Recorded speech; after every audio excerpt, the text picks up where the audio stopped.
to Motor City Comic Con 2015.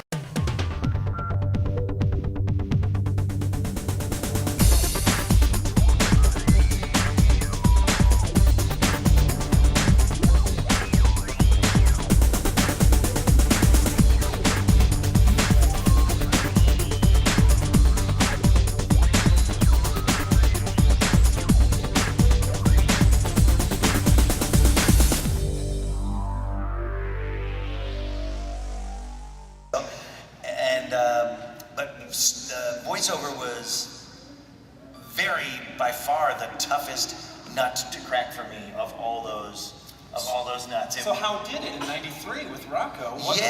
Well, it was '92, so I was 30, not a kid, and I was doing stand-up at the Improv in Santa Monica, California, which is no longer there, but. Santa Monica's no longer there? Santa Monica has been nuked.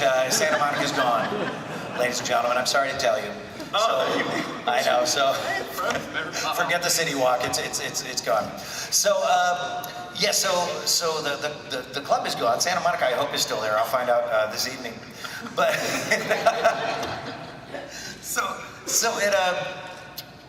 somebody saw me doing stand-up there from Hanna-Barbera, which tells you how long it was. I don't even think Hanna-Barbera exists as Hanna-Barbera anymore. They sort of got eaten up by Warner Brothers and Cartoon Network, and all those characters are owned by them now. But they said, have you ever thought about doing voiceovers? Because I did a lot of characters in my act. Never celebrity impressions, but like just people from my family and just people I saw on the bus, stuff like that. I like characters and creating characters out of whole cloth, like imitating some movie star I didn't really care about. So I was like, yes. Not only have I thought about it, I've thought about it every day since I was 6 years old. It's the job that I really want.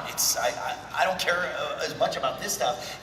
I want to do that. Where do I show up? So they had me show up, the next day at Hanna-Barbera and read a bunch of stuff and audition for a bunch of stuff. And very quickly after that, this is all pre-Rocco's Modern Life, I was working on a very short-lived cartoon version of Dumb and Dumber. Nobody remembers it, right? Hanna-Barbera did one guy in the back, the guy that watches every Ozymandias, with his zillions of TV screens. But I see everything. But it was funny because who was Max Headroom? Matt Frewer. It was Matt Frewer. Matt Frewer was doing the Jim Carrey part, and then the other part was Bill Fagerbakke, who went on to be Patrick Starr. He was playing the Jeff Daniels part, and that was the first time Bill and I met. This big guy who really does talk like Patrick for real. And so we kind of met on that show, in 1992. And then I auditioned for Rocco, and Carlos Elizraqui, this comedian. He was on, he was on Reno 911, and he was the Taco Bell Chihuahua. I knew him from San Francisco stand-up comedy, and he actually suggested me to Joe Murray, the guy that created Rocco. This is a guy that I think would be good for this heifer part, this big stupid yellow cow. I play a lot of stupid yellow characters. When I look at my resume, I'm like, wow, not very smart and yellow, not very smart and yellow, not very smart and yellow. And, I'm not insulting Kid Flash back there, am I? Really smart and yellow. Thanks. So once I got on Rocco, I was kind of off to the races, but it's that thing of where you show up, and one thing that I've learned in show business, and a lot of people that I've talked to, that are also in the business, had this same path. Never say that you don't know how to do something. If somebody asks if you can do something, just say yes and figure it out later. Really, because that has never failed me. Where they go, hey, do you think you could, can you do a Russian accent? Absolutely. I don't know. Yeah, I've never tried. And then you go home and watch a bunch of Russian guys on TV. But that's kind of how Rocco was for me. So I went in, I auditioned, I got the part. The part of Heifer the Cow was sort of based on my nephew, who at the time was 12 years old, and he was always smiling, and he had like his teeth were sort of crooked, and he was always talking like this, and he was always on the verge of laughing every time that he would talk. So I just auditioned doing my nephew Sean, and well, I know I should write. I know now he's like a married guy with like 2 kids, and it's insane. But he was kind of the basis for Heifer, and I remember walking in that first day, and Charlie Adler, who was one of the big voiceover guys at the time and still is, and also does a lot of voice directing. On something like Cow and Chicken, Charlie Adler is pretty much everybody, right? He's Cow, he's Chicken, he's the Red Devil guy, he's everything. He was the Big Heads. On Rocco, there was a neighbor couple called the Big Heads that was like an arguing middle-aged couple, and I remember the first day I showed up for Rocco, and Charlie Adler was doing like a 3-way conversation with just him. That's I know. Charlie Adler fans, right? Yeah. And Charlie, I love Charlie. I should have mentioned his name earlier, but he was doing a 3-way conversation, and they're going, Charlie, do you want to record these separately, and then we'll cut them together later? And he's like, no, I don't need to do that. What are you trying down? Come on. So I watched him do this 3-way conversation where he was like Ed Big Head, and then Mrs. Big Head, and then like some other character that was in the room, and I was like, holy crap, you know what I mean? This is scary. I'm like, I feel like this guy can type 8,000 words a minute, and I'm still, going like this, I better get good really fast. And, I really did like work really hard to just figure things out and figure out where your voice can go, different things that you could do with it. Because I realized that like versatility was key. Like, the way that, hopefully not to get too inside baseball for you guys, you probably just want to hear funny voices, but the way that the union works, the way that SAG-AFTRA works, is that, that guy's doing way better than me. They get 3 voices out of you for the same fee, and after your 4th voice, they got to give you a bump in pay. So it behooves them to hire a bunch of actors that can do 3 voices apiece, rather than 3 actors that can do 1 voice apiece. So I realized if you can do a whole bunch of things, you'll work, and if you're easy, you'll work. Because especially shows that have like high maintenance, like Pain in the Neck celebrities and stuff like that, they have all these fires that they got to put out for those people. So if you're something they don't have to worry about, just give it to Tom, he'll be fine, and then I don't have to worry about him, and I can deal with this crybaby celebrity voice. So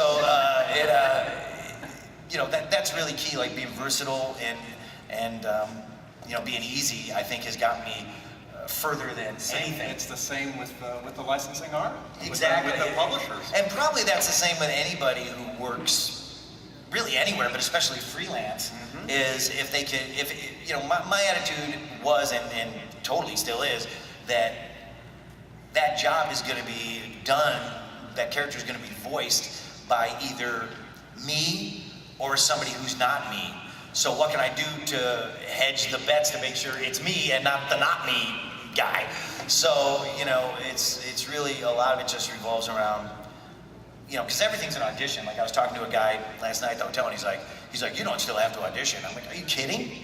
Every day I audition, and I sign in, and there's Dan Castellanetta's name on the sign-in sheet above mine. So, guys that are way beyond me still audition all the time. So, and I said this at Career Day on Friday too, was that, rejection and like getting your butt kicked and not having it get you down and make you quit is probably more key than anything, like just perseverance, because it's a job a lot of people want to do, and it's a job that can get you down. Like I said, I went for a long time without booking any voiceovers, and I'm going, do I just suck at this? You know what I mean? Maybe I'm bad at it and nobody will tell me. Well, let's cut to one of the Yes, you are! Finally, he said it! All right, cutting to the chase. One of the, to some of us, one of the most important things about Rocco was that you got to meet the future payer of both of our mortgages, Stephen Hillenburg. Yes! Who later went on to I am the mortgage payer. create checks for both of us.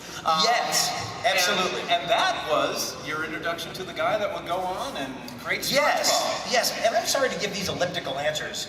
I don't really do many interviews, so I kind of ramble, and when I would do stand-up, I would just go up at the Improv and just talk until I saw the red light, then I would go, and another thing, oh, there's the light. Good night, everybody. I'm just a watcher of the clock. That's what made doing like talk shows like Letterman and Conan and shows like that, like, really hard for me because you'd have to do a really tight, like 4 minutes, and I'm like, oh man, that's really hard for me because I just babble, you know? It's hard for the babbler guy. But, so Steve was the creative director on Rocco's Modern Life. Rocco's Modern Life was a show that was kind of the first show for a lot of guys, you know, like we were all the same age, kind of at the same place in life. Steve Hillenburg, a guy named Nick Jennings, who then went on to be key in SpongeBob and Adventure Time, and now the rebooted Powerpuff Girls. You know, just super talented people. Derek Dryman, who was like, you know, helped birth SpongeBob, and then now he's worked on all this kind of DreamWorks stuff. And Mr. Lawrence, the voice of Plankton, you know, he was a storyboard guy. He's a really talented puppeteer, puppet builder, animator guy. He's you know, really proteanly talented, and he was kind of a voiceover guy second. You know, that was kind of his, you know, they thought his Filbert the Turtle was funny at table reads, you know, while they were trying to figure out who to cast as Phil. Remember, he sort of did an erotic, I'm nauseous, you know, on Rocco. And so, you know, it was the first show for all of us. And then a few years later, Steve, this is crazy, but he called me to his apartment. Him and his wife had like a little apartment off of La Cienega in LA, and he called me into his office, which was totally all decorated tiki and everything. Like their whole little house was tiki. It was so SpongeBob, and everything was like bamboo, and you know, that aesthetic was so there, you know, with him. He wore the patchy costume, didn't he? Yeah. just all the time. He had the purple, the Prince, Purple Rain, patchy pirate coat on. But so he took me into his office, and he took this thing out of a drawer, you know, and this package, and he said, I'm thinking of pitching this stuff to Nickelodeon, you know, and he took this stuff out, and it was like pencil drawings of all the characters, and beautiful little watercolors of like beautiful watercolors of the Krusty Krab lobster trap building, you know, and SpongeBob's pineapple, and Squidward's Easter Island tiki head house, and it was just, and he had their personality. He just kind of shyly pitched it to me and said, I don't know, you know, am I just, what, you know, is this just stupid? You know, I don't know, what do you think of this? What's your take on it? And I was like, it's totally stupid. I love it. You know, it's the best kind of stupid ever. You know, I totally fell in love with it, and I said, please let me, you know, I'd love to try out for anything on here, but you know, SpongeBob, I think I feel that guy, you know. And he said I was going to ask you to do it anyway, and he had a very clear idea of the voice that he wanted, which, pardon me if you've heard this story before, but it was. Do you know the swearing midget story? Okay, I told this on the Mark Maron podcast recently, and Nickelodeon freaked out. But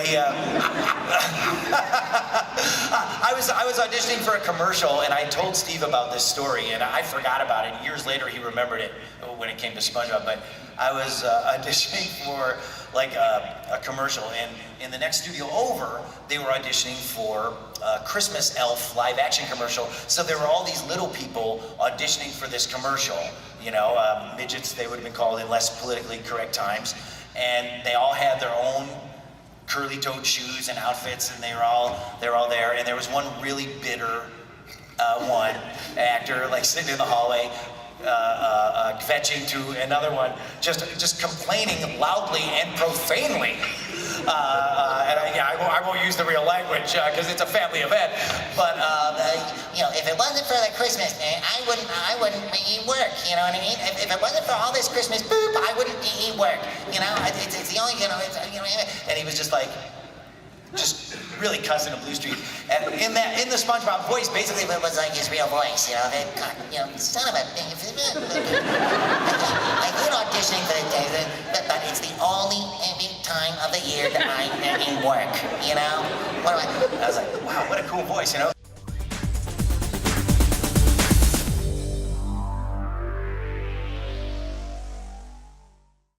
Toxic Pop has a new Facebook page. Like it to see pictures and keep informed about our upcoming events and videos. A link is in the description. Go to www.facebook.com/toxicpop1.